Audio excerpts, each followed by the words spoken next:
Hello everyone and welcome on the Papier de Rêve channel. I'm Ursula and today I will be painting with you a little experimentation with watercolor and gouache.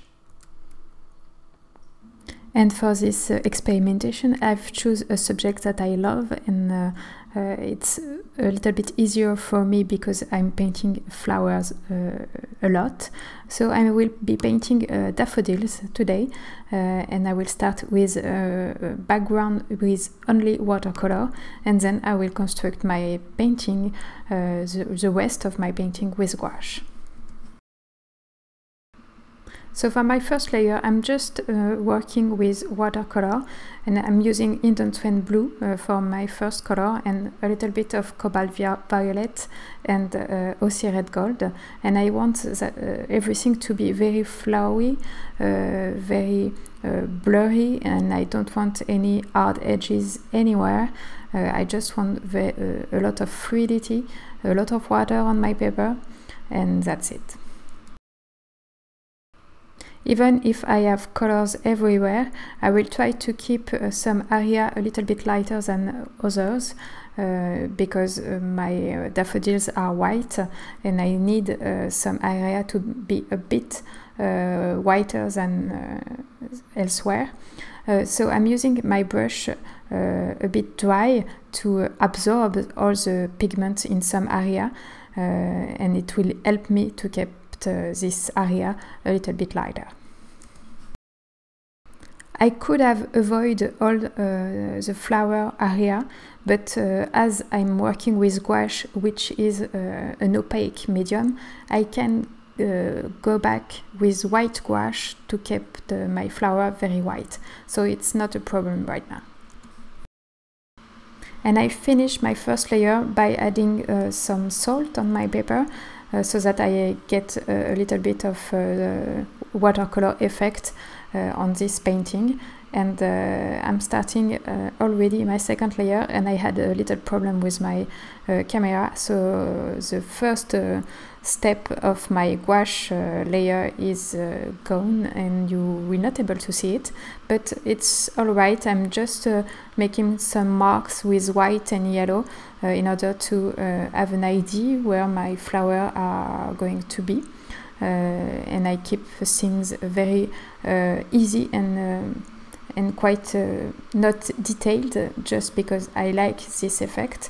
It's a little bit loose, and I love painting flower like that. I think it's a little bit more sensitive in this way. It's very important to choose your white in gouache very well, because there is opaque white and also transparent white. And here I'm using permanent white, which is the most opaque white I can find.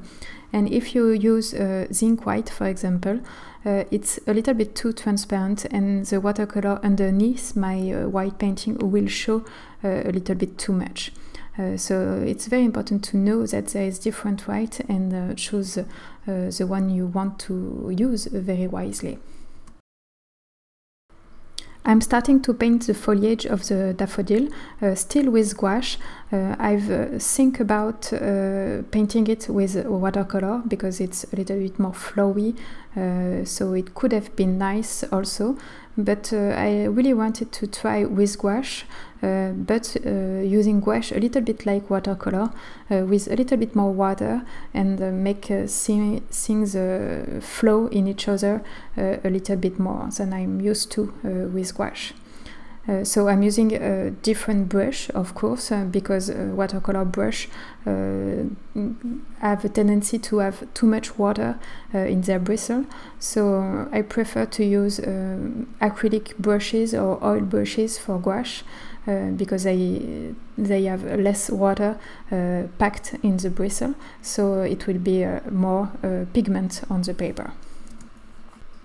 And for the foliage, I'm using the same technique as with watercolor. I'm applying color, and then I'm blurring it a little bit with a little bit more water, and the only difference, in fact, is that gouache is opaque, and you are not able to see my first layer as good as with watercolor. That's the only difference here. My second layer is almost done, and I will let it dry before adding more details to it, but during this time I will talk you through about my supplies. For the brushes, I'm using an Escoda Aquario number 18, a Rosemary Co Eclipse flat number 6, and an Eclipse fiber number 3. And for the colors, I'm using Cobalt Violet, Indanthrene Blue, Aussie Red Gold. And for my gouache colors, I'm using raw sienna, lemon yellow, yellow without cadmium, Winsor red,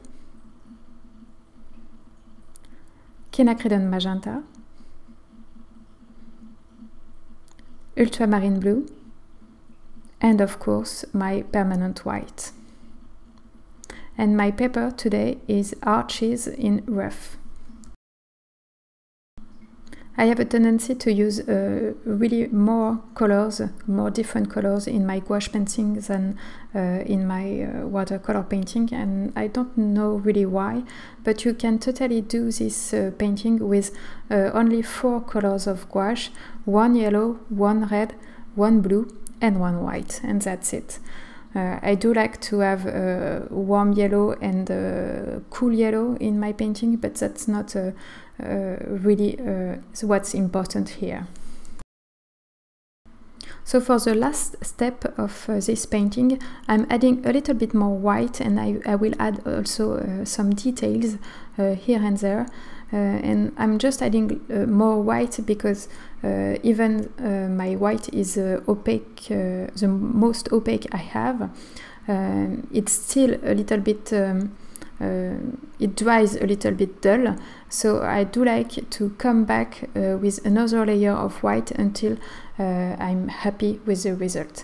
And this way I can also add a little bit more depth to my flowers and play a little bit with volume on the petals and things like that by adding a whiter area.